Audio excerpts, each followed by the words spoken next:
أعوذ بالله من الشيطان الرجيم. بسم الله الرحمن الرحيم. ألم تر إلى الذين بدلوا نعمة الله كفرا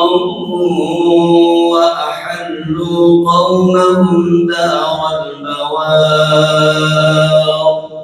جهنم يصلونها وبئس القرار وجعلوا لله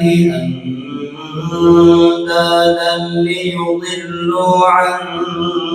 سبيله قل تمتعوا فإن مصيركم إلى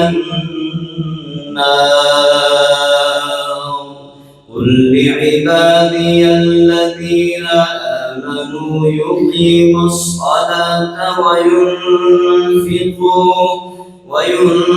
وينفقوا مما رزقناهم سرا وعلانية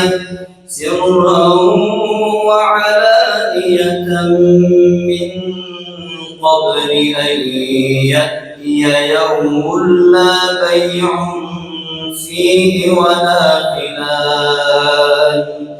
الله الذي خلق السماوات والأرض وأنزل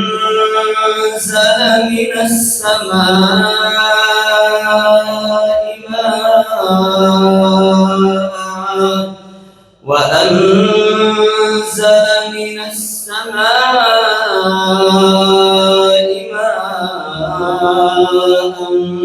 فأخرج به من